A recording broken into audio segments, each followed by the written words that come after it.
Las 9 revelaciones. 1. Revelación, una masa crítica. Esta revelación, inconscientemente al principio, siempre emerge como una profunda sensación de desasosiego. Empezamos a vislumbrar un género alternativo de experiencia, momentos de nuestras vidas que de algún modo nos parecen más intensos, más inspiradores. No sabemos qué experiencia es ni cómo hacerla durar, y cuando termina nos deja un sentimiento de insatisfacción y de inquietud ante una vida que vuelve a parecernos normal. Estamos al fin adquiriendo conciencia de qué es lo que realmente buscamos, de qué es de verdad esa otra experiencia satisfactoria. Cuando lo captemos plenamente habremos llegado a la primera revelación. La primera revelación ocurre cuando tomamos conciencia de las coincidencias que se dan en nuestras vidas. Tales coincidencias se producen cada vez con más frecuencia, y cuando ello ocurre tenemos la sensación de que son cosas situadas más allá de lo que podría considerarse mera casualidad. Entendemos que son los elementos del destino, como si nuestras vidas hubieran sido guiadas por una fuerza inexplicable. La experiencia produce una impresión de misterio y excitación, y, como resultado, nos sentimos más vivos. El número de personas que son conscientes de tales coincidencias comienza a crecer espectacularmente en la sexta década del siglo XX. Este crecimiento seguirá en alza hasta una fecha próxima al inicio del siglo siguiente, momentos en que estos individuos alcanzarán un nivel específico, una densidad demográfica como lo que los físicos llaman masa crítica. Una vez alcanzado este punto, las culturas comenzarán a tomarse en serio las experiencias coincidentes.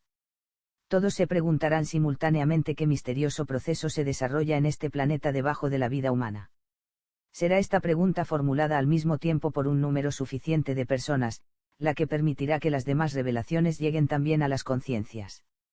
2. Revelación, una hora más amplio. La historia no es solo la evolución de la tecnología, también es la evolución del pensamiento.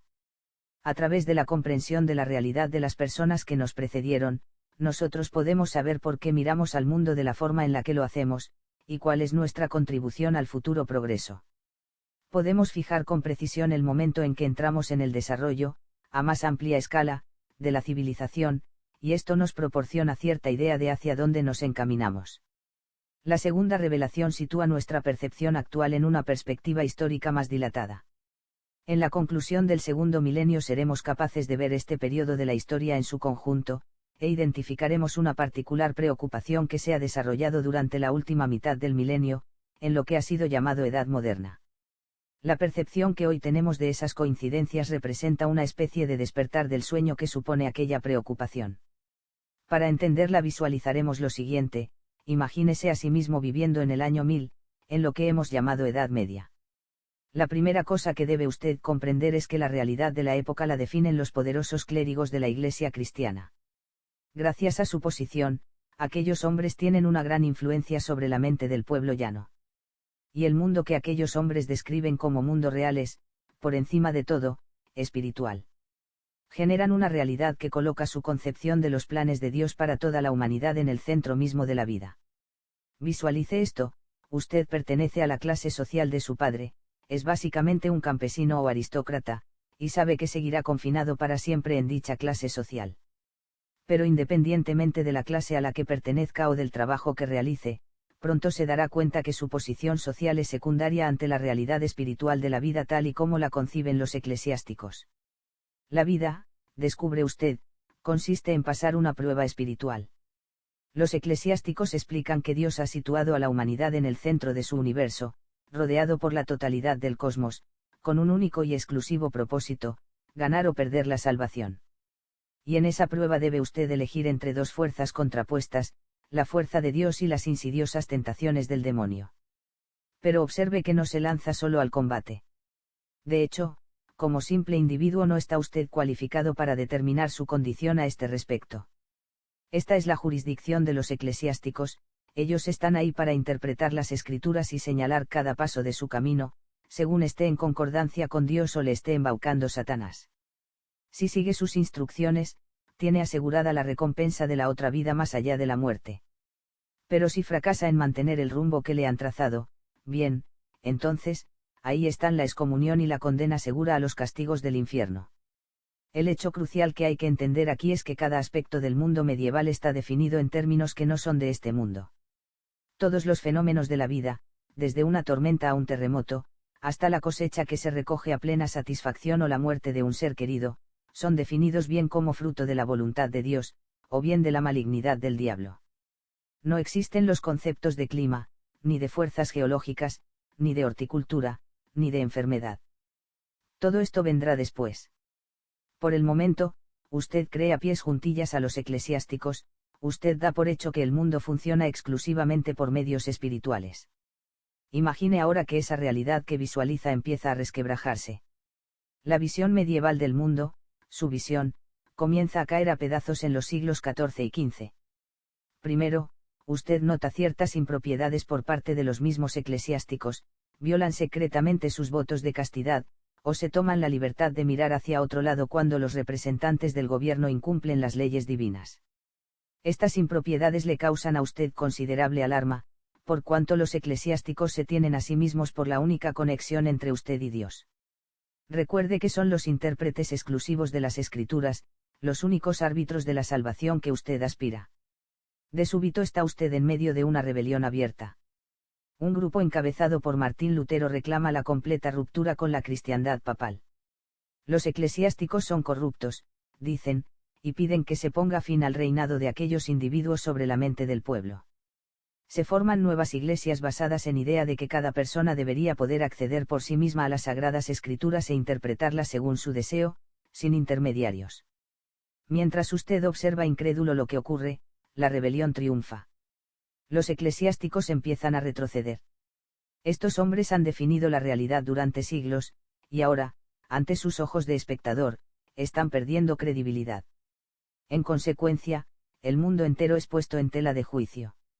El nítido consenso sobre la naturaleza del universo y sobre el propósito de la humanidad en este mundo, basado como estaba en la descripción de los eclesiásticos, se derrumba, y les deja a usted y al resto de los seres humanos educados en la cultura occidental en una posición más que precaria.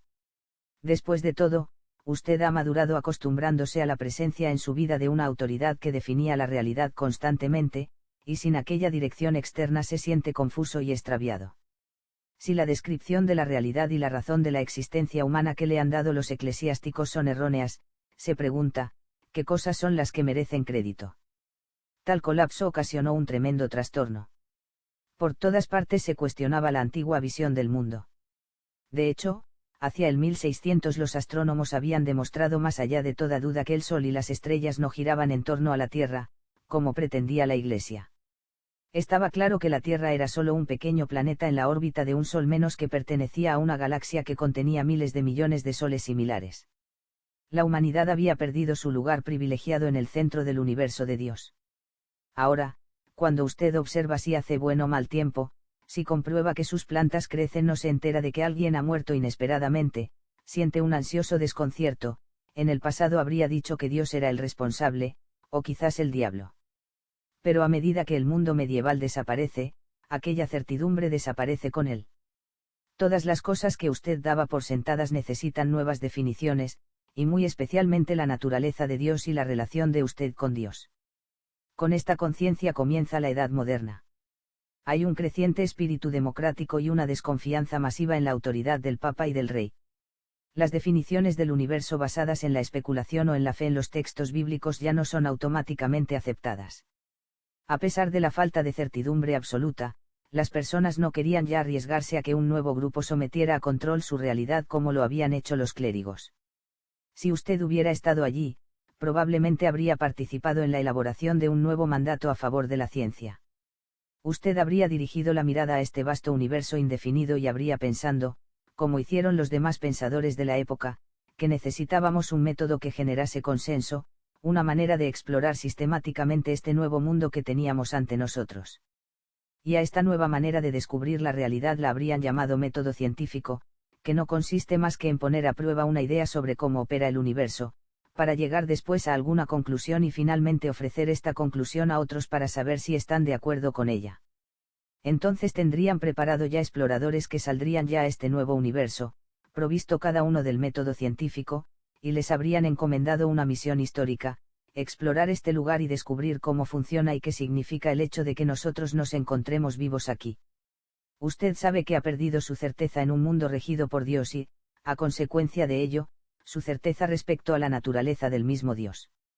Pero cree que tiene un método, un proceso basado en el consenso a través del cual podría descubrir la naturaleza de todo cuanto le rodea, incluyendo a Dios e incluyendo el verdadero propósito de la existencia de la humanidad en este planeta. Así que envía a aquellos exploradores a investigar la auténtica naturaleza de nuestra situación y a regresar con sus informaciones. En aquel punto comenzó la preocupación de la que ahora estamos despertando. Despachamos a aquellos exploradores para que regresaran con una explicación completa de nuestra existencia, pero debido a la complejidad del universo no les fue posible regresar inmediatamente. Cuando el método científico no pudo devolvernos una nueva imagen de Dios y del propósito que tiene la humanidad en este planeta, la falta de certidumbre y de significado afectó profundamente la cultura occidental. Necesitábamos otra cosa que hacer hasta que obtuvieran respuestas nuestras preguntas. A la larga llegamos a la que parecía ser una solución muy lógica. Nos miramos unos a otros y dijimos, bien, puesto que nuestros exploradores todavía no han regresado con la verdad sobre nuestra situación espiritual, ¿por qué no nos instalamos en este nuestro nuevo mundo mientras esperamos? Estamos ciertamente aprendiendo lo suficiente para manipular este mundo en nuestro beneficio, así que, ¿por qué no trabajamos mientras tanto para elevar nuestro nivel de vida, la sensación de seguridad que tenemos en este mundo? Y esto es lo que hicimos. Nos quitamos de encima la sensación de estar aquí perdidos pero haciéndonos sin embargo cargo de las cosas, nos entretuvimos en conquistar la Tierra y utilizar sus recursos para mejorar nuestra situación, y solo ahora, cuando nos acercamos al final del milenio, estamos en condiciones de ver lo que ocurrió. Nuestro planteamiento se convirtió gradualmente en preocupación. Nos extraviamos completamente en la creación de una seguridad laica, una seguridad económica, para reemplazar la seguridad espiritual que habíamos perdido. La incógnita de por qué estábamos vivos, de qué era en realidad lo que espiritualmente estaba pasando aquí, fue lentamente apartada a un lado hasta quedar totalmente reprimida. Trabajar para un estilo de supervivencia más confortable ha adquirido creciente importancia, y no solo ha sido un logro, sino que se ha convertido en una razón de ser. Gradual, metódicamente, hemos olvidado así cuál era nuestro interrogante original. Hemos olvidado que todavía no sabemos para qué sobrevivimos. La segunda revelación amplía nuestra conciencia del tiempo histórico. Nos muestra cómo observar la cultura no solo desde la perspectiva del transcurso de nuestras vidas sino desde la perspectiva de un milenio entero. Nos revela nuestra preocupación, y de este modo nos sitúa por encima de ella. Al mirar ahora al mundo, deberíamos ser capaces de distinguir esta vena obsesiva, esta intensa preocupación por el progreso económico. Esta preocupación fue y es un desarrollo necesario, una etapa de la evolución humana. Sin embargo, hemos consumido demasiado tiempo instalándonos en el mundo. Es hora de despertar de la preocupación y reconsiderar la pregunta original. ¿Qué hay detrás de la vida en este planeta? ¿Por qué estamos aquí en realidad?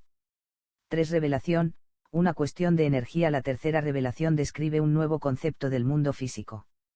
Los seres humanos aprenderán a lo que anteriormente era un tipo de energía invisible.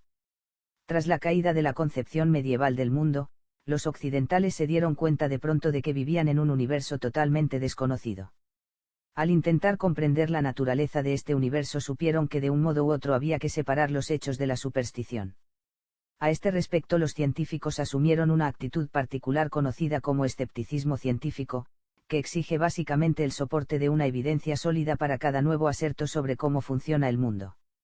Antes de creer en lo que fuere, querían tener la evidencia de que podía ser visto y tocado con las manos. Toda idea que no pudiera demostrarse con medios físicos era sistemáticamente rechazada.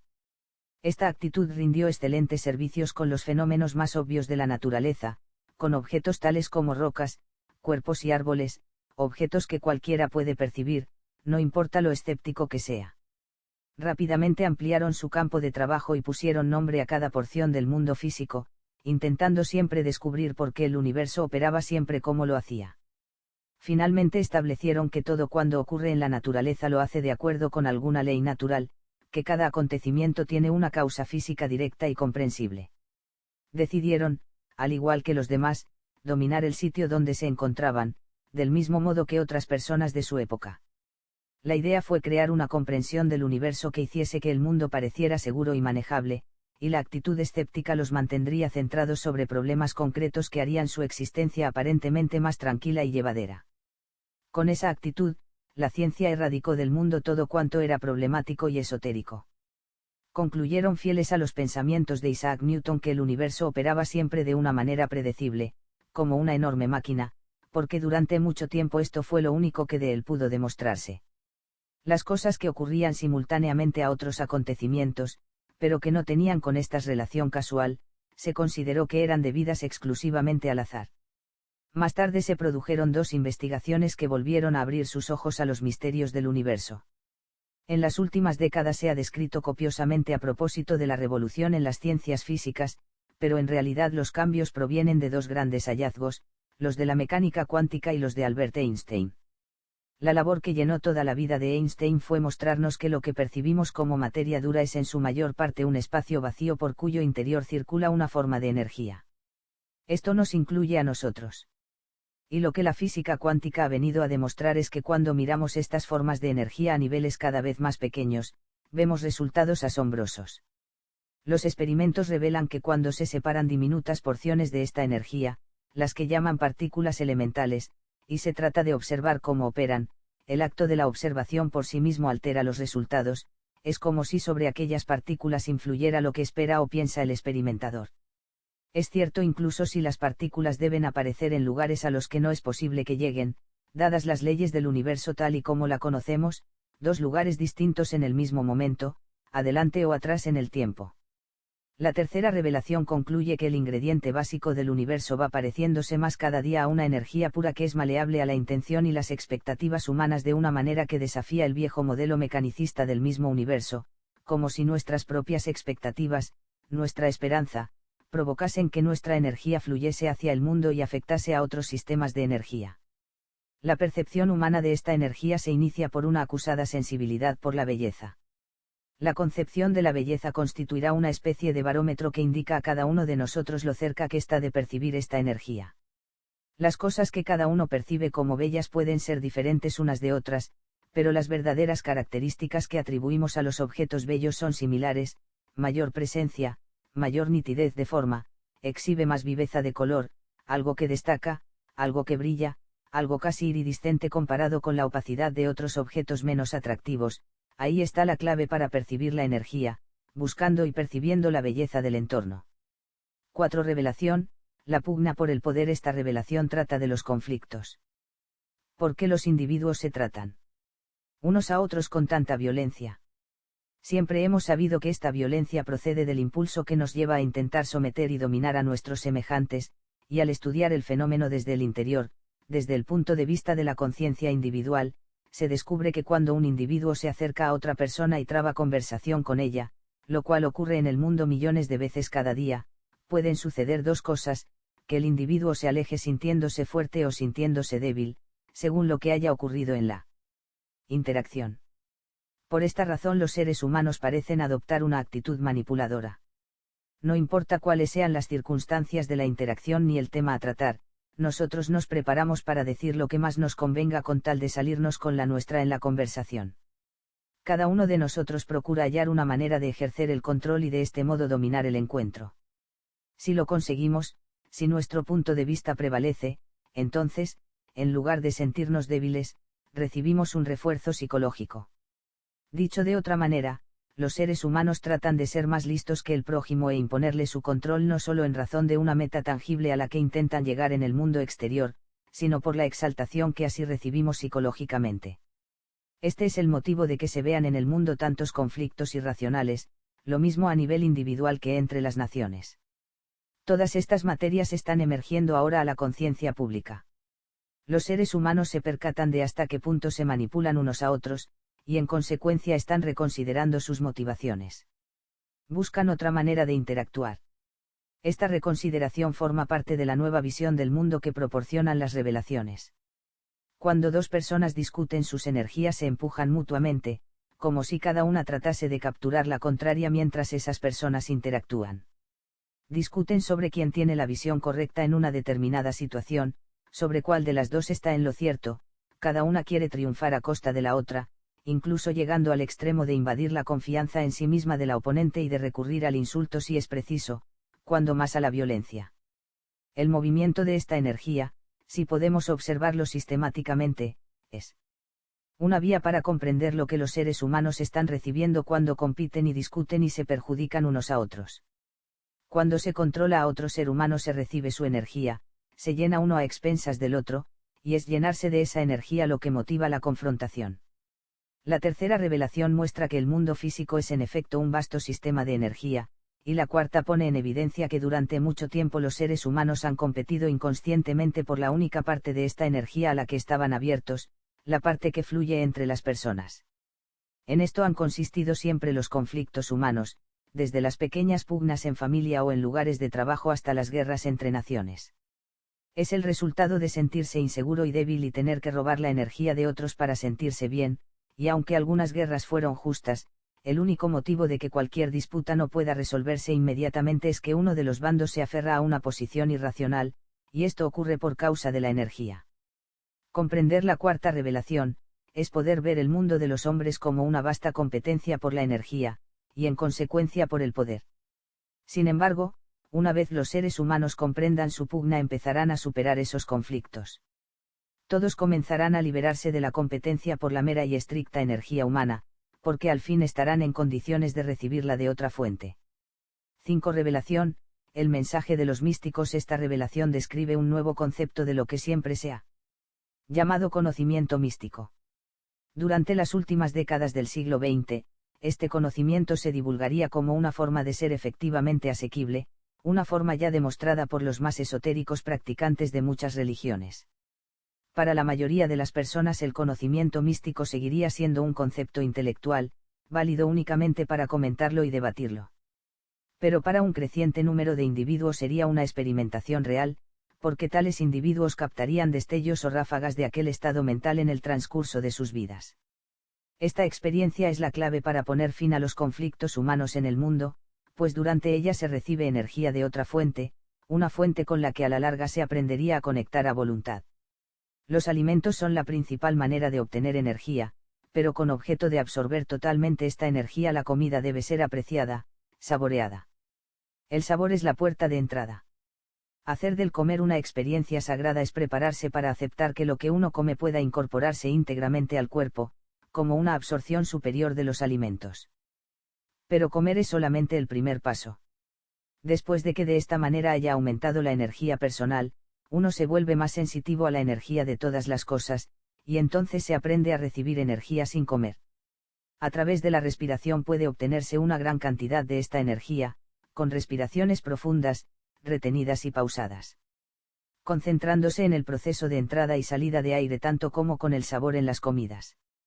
En la inspiración recibimos y en la expiración cedemos, en igual proporción desde una fuente inagotable. Todo lo que nos rodea tiene energía, pero cada cosa la tiene de un género especial. Por ello ciertos lugares aumentan nuestra energía más que otros. Depende de cómo se adapta nuestra forma a la energía que hay allí. Hay que estar abierto, hay que conectar, usando el sentido de la apreciación. Uno da este paso más allá para sentir que se ha llenado completamente.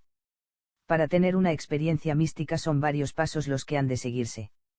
Al contemplar, por ejemplo, un árbol silvestre bien desarrollado, podemos ver que es hermoso, debemos sentirlo, conectar con esa belleza, contemplarla como un todo y parte de nuestro ser, hay que sentir amor por él. No es forzar el amor, es permitir que éste entre en su ser. Cuando aceptamos este sentimiento recibimos energía, y automáticamente la damos en igual proporción, de manera que nos conectamos a un fluir que nos vigoriza, nos exalta, nos hace sentir plenamente vivos. Una experiencia mística podría describirse como lo siguiente: usted se sienta próximo a la cumbre de una ladera montañosa. Observa con plenitud toda la cordillera que se expande a su alrededor, lo ve, lo contempla, todo le parece próximo, el escarpado peñasco donde usted se sienta, los grandes árboles de la loma más abajo, y las otras montañas del horizonte. Y mientras contempla el balanceo de las ramas de los árboles con la brisa experimenta no solo la simple concepción visual de este hecho, sino sobre todo una sensación física, como si las ramas que el viento mueve fueran pelos de su cuerpo. Lo percibe todo como si de alguna manera fuese parte suya. Sentado en la cumbre y extendiendo su mirada al paisaje que se despliega en pendiente desde su observatorio, en todas direcciones, siente exactamente como lo que siempre había conocido como su cuerpo físico fuera tan solo la cabeza de otro cuerpo mucho más grande consistente en todo lo demás que usted alcanza a ver. Experimenta que el universo entero se mira a sí mismo a través de su mirada. Esta percepción provoca un destello de recuerdo en sus ojos. Su memoria retrocede en el tiempo, más allá de su infancia y nacimiento. Se da cuenta de que su vida no había comenzado con su concepción y nacimiento en este planeta, comenzó mucho, mucho antes, con la formación del resto de su ser, de su cuerpo físico, el universo mismo. Presencia cómo la primera materia estalla en el universo y se percata de que, como la tercera revelación describe, no hay nada en ella auténticamente sólido. La materia es solo energía que vibra a cierto nivel, y en sus inicios existe únicamente en su forma más simple, el elemento que llamamos hidrógeno. Esto es cuanto había en el universo, hidrógeno, nada más. Observa que los átomos comienzan a gravitar juntos, como si el principio imperante, el impulso de aquella energía, radicase en iniciar un movimiento hacia un estado más complejo. Y cuando unas porciones de hidrógenos alcanzan densidad suficiente, comienzan a calentarse, a arder, a convertirse en lo que llamamos estrellas, y en esta combustión el hidrógeno se autofusiona y salta a la vibración inmediatamente superior, el elemento que conocemos como helio. Mientras continúa observando, aquellas primeras estrellas envejecen y finalmente revientan vomitando el hidrógeno y el helio recientemente creado en el universo. Y todo el proceso vuelve a empezar. El hidrógeno y el helio gravitan juntos hasta que el calor aumentó lo suficiente para que se formasen nuevas estrellas, y esto a su vez fusionó el helio y creó el litio, que vibra al nivel inmediatamente superior. Y prosigue el ciclo, con cada nueva generación de estrellas creando materia que antes no había existido, hasta que el amplio espectro de esta materia, los elementos químicos básicos, se forman y esparcen por doquier. La materia ha evolucionado desde el elemento hidrógeno, la más simple vibración de energía, hasta el carbono, que vibra a una velocidad extremadamente alta. Se ha constituido ya la plataforma para el siguiente paso en la evolución. Cuando se forma nuestro Sol, partes de materia caen en órbita a su alrededor, y una de ellas, la Tierra, contiene todos los elementos de nueva creación, hasta el carbono. Al enfriarse la Tierra, los gases que la masa fundida había atrapado en su seno emigran hacia la superficie y se mezclan para generar vapor de agua, y vienen las grandes lluvias que formarán los océanos en la corteza entonces yerma. Luego, cuando el agua cubre gran parte de la superficie de la Tierra, los cielos se aclaran y el sol, ardiendo con brillantez, baña el nuevo mundo con luz, calor y radiación. Y en los amerous charcos, marismas y lagunas, en medio de grandiosas tormentas eléctricas que periódicamente barren el planeta, la materia salta más allá del nivel vibratorio del carbono hacia un estado más complejo aún, la vibración representada por los aminoácidos. Pero por primera vez este nuevo nivel de vibración no es estable en sí ni por sí mismo. La materia tiene que absorber otra materia para sostener su vibración. Tiene que alimentarse. La vida, el nuevo impulso de la evolución, surge. Todavía confinada a existir únicamente en el agua, ves esta vida dividirse de dos formas distintas. Una forma, la que llamamos vegetal, se sustenta de materia inorgánica y convierte los elementos de esta en nutrientes utilizando el dióxido de carbono de la atmósfera primigenia. Como subproducto, las plantas sueltan al mundo por primera vez oxígeno libre. La vida vegetal se extiende rápidamente por los océanos y finalmente también sobre la tierra. La otra forma, la que llamamos animal, absorbe exclusivamente vida orgánica para sostener su vibración. Mientras observas, los animales llenan los océanos en la gran era de los peces y, cuando las plantas han soltado suficiente oxígeno a la atmósfera, inician asimismo su migración a tierra firme. Ves que los anfibios, medio peces, medio algo nuevo, abandonan el agua por primera vez y usan pulmones para respirar aquel inédito aire. Su materia vuelve a dar un salto adelante para generar los reptiles y cubrir con ellos la tierra en el período de los dinosaurios. A continuación vienen los mamíferos de sangre caliente y asimismo poblaron la tierra, y te das cuenta de que cada especie que aparecía significaba que la vida, la materia, ha avanzado un grado en su vibración. Finalmente la progresión termina. Allí, en el pináculo, está la especie humana. La aparición de la humanidad no termina el proceso de evolución, la nueva evolución sería espiritual, dentro de la propia especie de los hombres, alcanzando nuevos grados o niveles de la mente, del espíritu, hasta agregarse al todo. Hablamos pues de la evolución del pensamiento, como describe la segunda revelación. Contemplar la historia del universo, de su pasado, de nuestro pasado, nos inunda con un mayor conocimiento y comprensión del entorno, como resultado nos asalta una paz e integridad de proporciones altísimas, estamos aceptando y conociendo nuestro origen, extrayendo energía del cosmos, sintiendo amor por todo de lo que venimos y de lo que formamos parte, un amor que fluye hacia nosotros y a través nuestra. Hemos encontrado esa nueva fuente de energía, una fuente alternativa, pero no nos es posible conectar con esa fuente si antes no combatimos el particular método que, como individuos, utilizamos en nuestros controles y cesamos de aplicarlo, porque tan pronto como recaemos en el hábito quedamos desconectados de la otra fuente. Desprendernos de ese hábito no es fácil, pues recurrimos a él de forma inconsciente. La clave para eliminarlo es traerlo de pleno a nuestra conciencia, cosa que se consigue viendo que nuestro estilo particular de control sobre los demás es un truco que aprendimos en la infancia para atraer la atención, para lograr que la energía viniese hacia nosotros, y que en ello nos hemos plantado. Este estilo es algo que repetimos una vez y otra, permanentemente. Es lo que llamaríamos una farsa de control. 6. Revelación. Clarificar el pasado. La farsa de control es una representación con la que estamos familiarizados igual que con muchas secuencias de las películas, para la cual escribimos el guión siendo niños. Después hemos repetido la escena un número incontable de veces en nuestra vida cotidiana, ya sin percatarnos. Todo lo que sabemos es que el mismo tipo de acontecimiento nos ocurren repetidamente.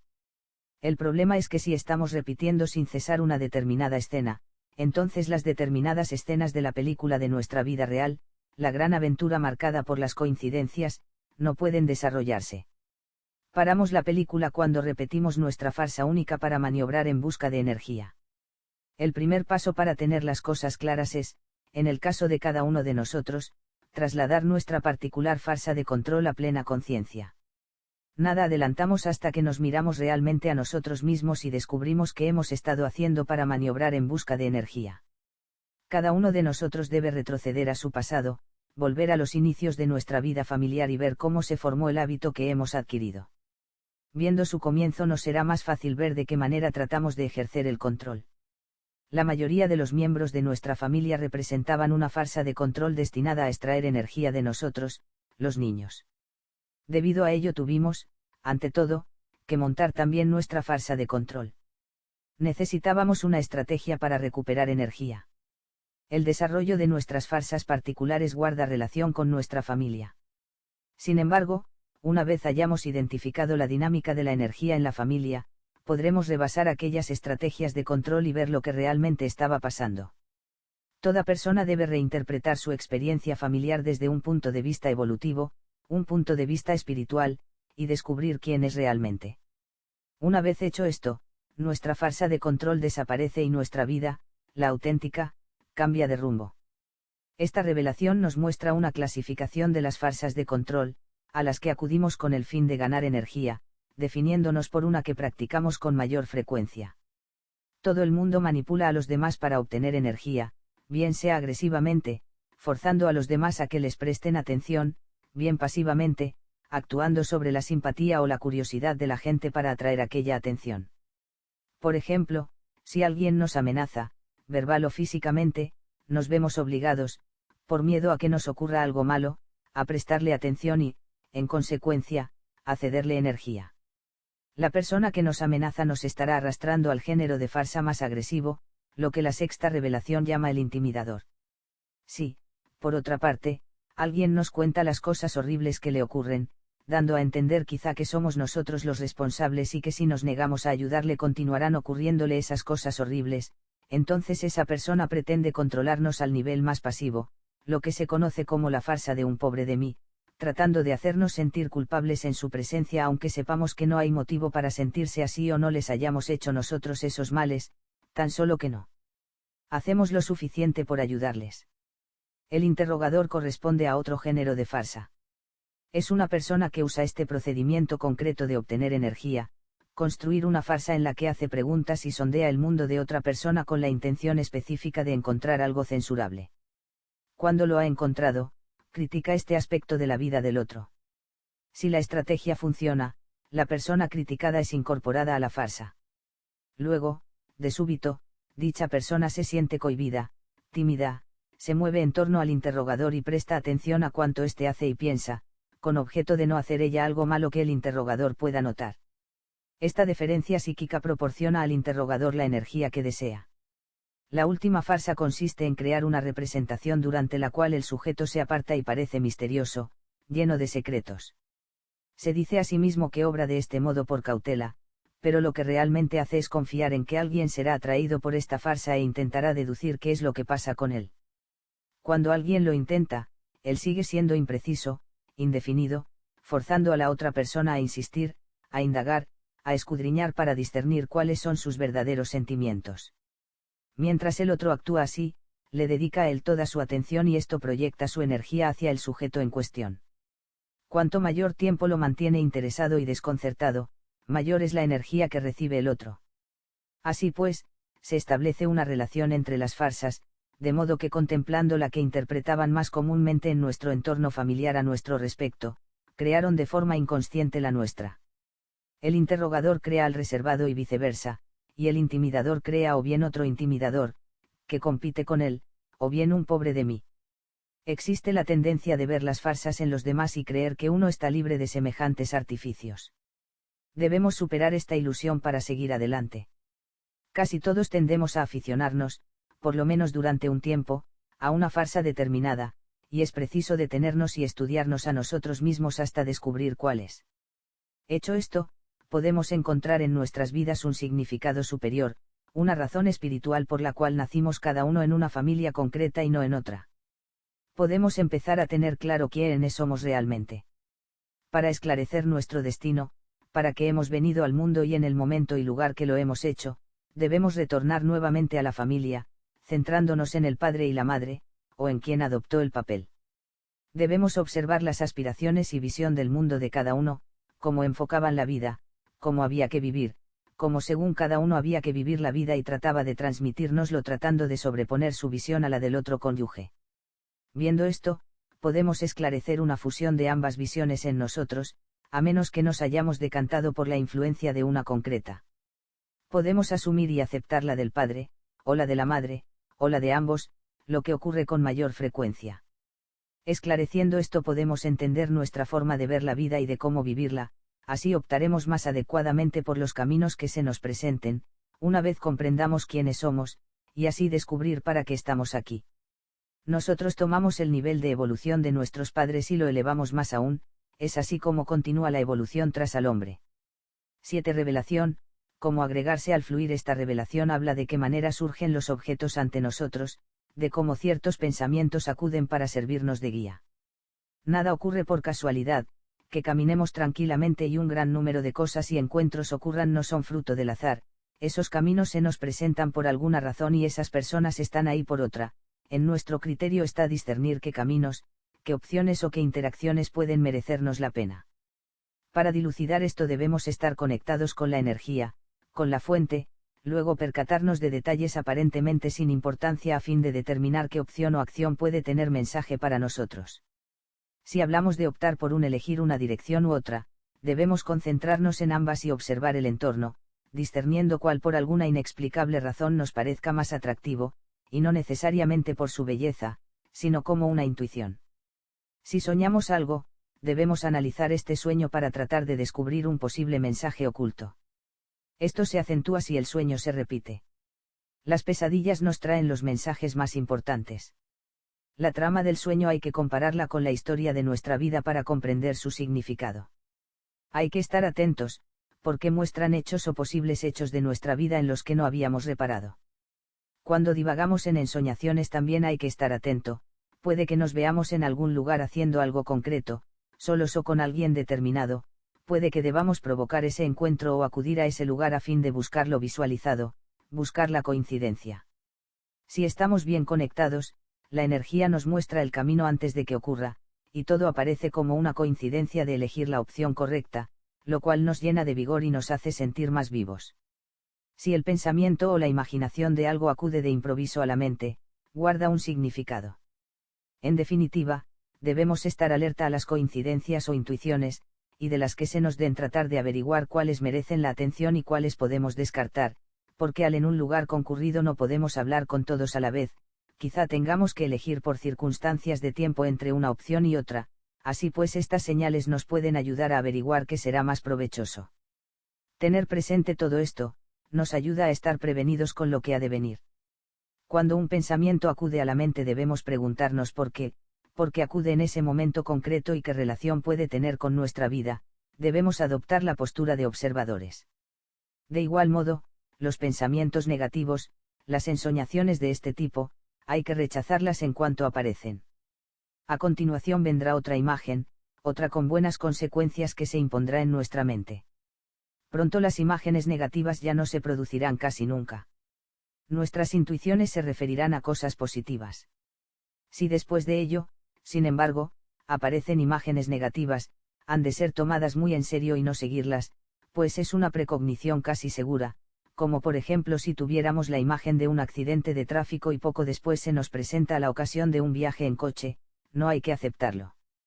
Para asimilar la séptima revelación y entrar realmente en el movimiento de la evolución, uno debe integrar todas las visiones en una única manera de ser.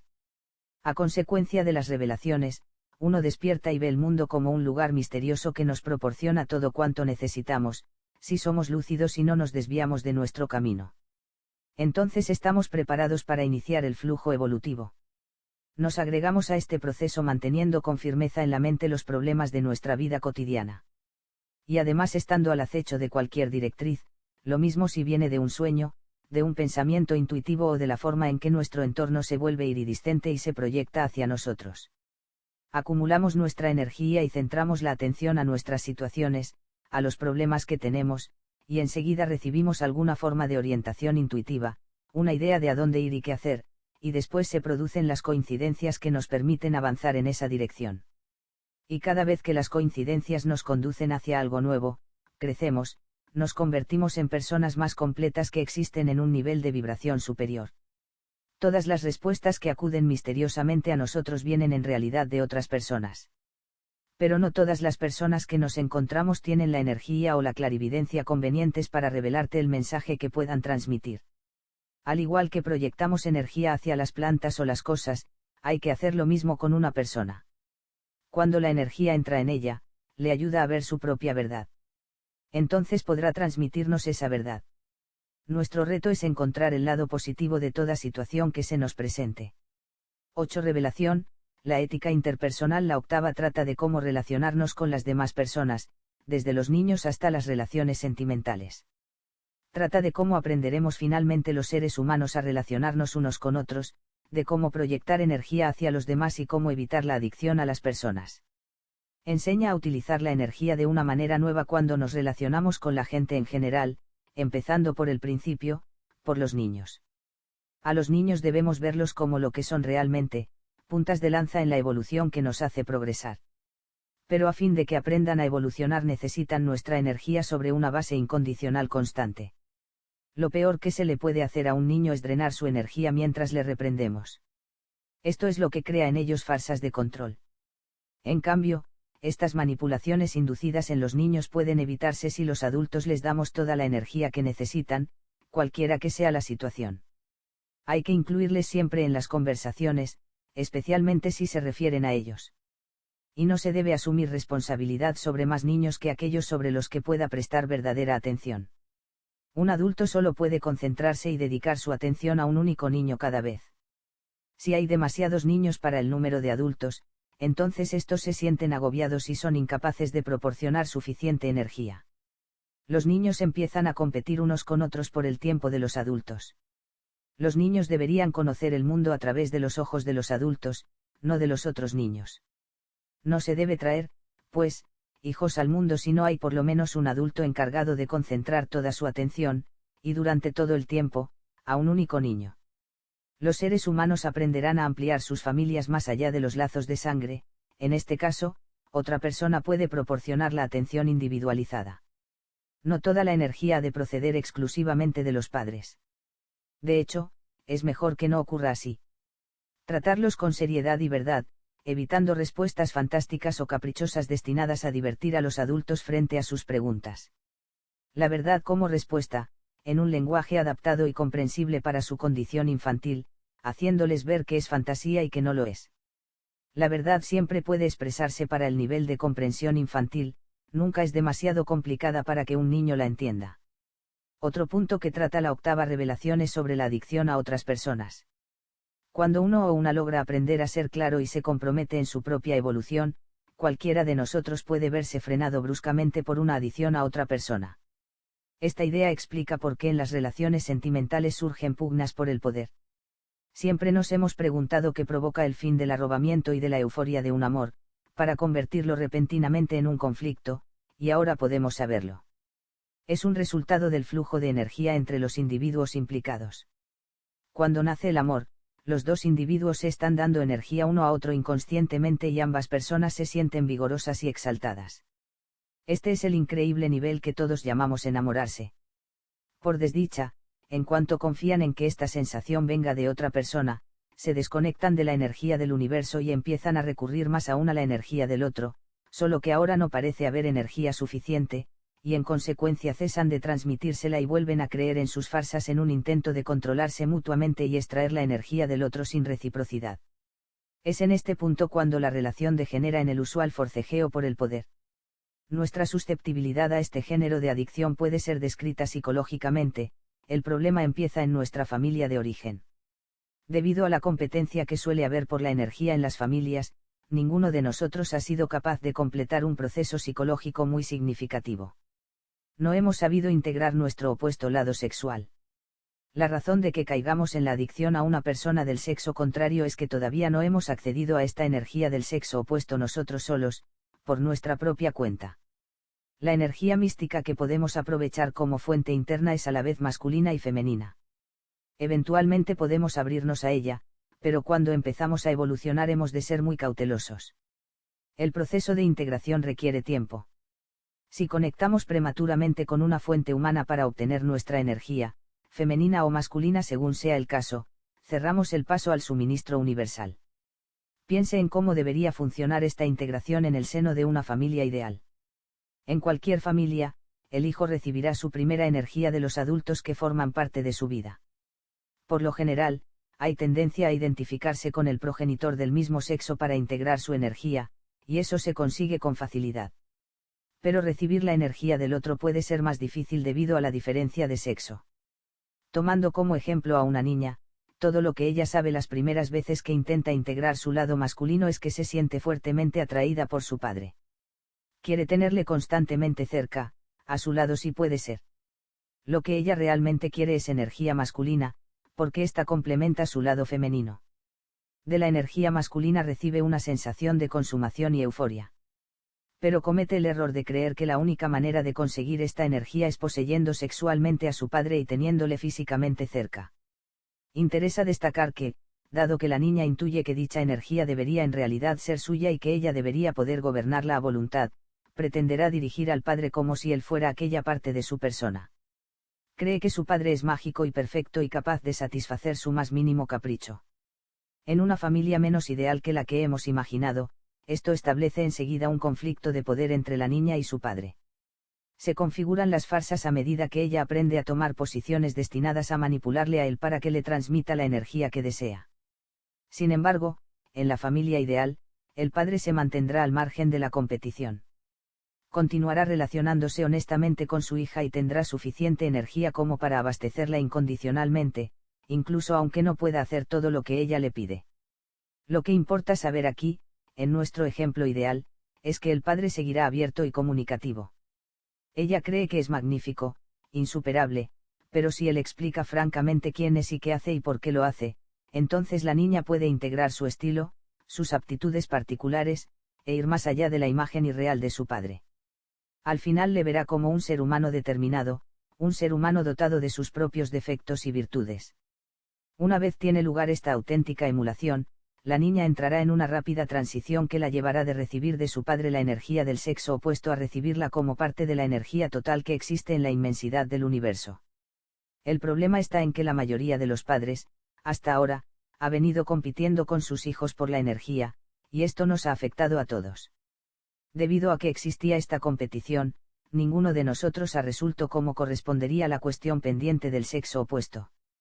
Todos nos hemos plantado en la etapa en que todavía buscamos la energía del sexo opuesto fuera de nuestra identidad, en la persona de un varón o una hembra a quien consideramos ideal y mágico y a quien podemos poseer sexualmente. En términos de nuestra aptitud para evolucionar conscientemente, nos enfrentamos a una situación crítica. De acuerdo con la octava revelación, cuando empezamos a evolucionar empezamos también a recibir auténticamente la energía de nuestro sexo opuesto. Procede naturalmente de la energía que hay en el universo. Pero debemos tener cuidado, porque si aparece otra persona que nos ofrece directamente esa energía podemos desconectarnos de la genuina fuente, y retroceder. Bien, pues el nuevo problema con esta persona aparentemente completa está o que hemos creado de dos sujetos distintos incompletos, dos Cs que se han necesitado dos individuos para hacerla, uno que aporte la energía masculina y otro la femenina. Esta persona única tiene consecuentemente dos cabezas, es decir, dos egos. Ambos componentes quieren gobernar la persona completa que han creado, y así, exactamente como en la infancia, las dos personas quieren mandar una sobre otra. De hecho, lo que ambas sienten es que la otra persona es ella misma, y esta especie de sensación de integridad acaba en una pugna por el poder. Al final, cada persona debe prescindir de la otra, incluso invalidarla, para que le sea posible conducir su propia entidad humana en la dirección que desea. Ello, por supuesto, no funciona, o por lo menos no funciona en la actualidad. Quizás en el pasado uno de los que podríamos llamar socios se avenía a someterse a otro, generalmente la mujer, en ocasiones el hombre. Pero ahora estamos despertando. Nadie debe estar subordinado a nadie. No se trata de decir adiós a nuestra vida sentimental, ni mucho menos, pero antes hemos de completar el círculo nosotros solos y estabilizar nuestra comunicación con el universo. Esto exige tiempo, aunque después no volveremos a padecer nunca el problema y alcanzaremos lo que la revelación define como una relación culminante. Cuando, a continuación, conectemos sentimentalmente con otra persona completa, crearemos una persona superior, pero sin salirnos ya de nuestra evolución individual. Por tanto, hay que resistirse por un tiempo al sentimiento de amor a primera vista, aprendiendo a tener relaciones platónicas con el sexo opuesto. Pero hay que recordar el proceso. Debe tener relaciones solo con personas que se revelen totalmente a sí mismas, que le digan cómo y por qué están haciendo lo que hacen, en otras palabras, igual que habría ocurrido con el progenitor del otro sexo durante la infancia ideal. Si uno sabe quiénes son realmente por dentro sus amigos del sexo opuesto, escapará de la proyección de sus propias fantasías sobre la relación y ello liberará para conectar de nuevo con el universo. Esto no es fácil, especialmente si uno ha de romper una relación normal de mutua dependencia. Es una auténtica separación de la fuente de energía. Duele mucho.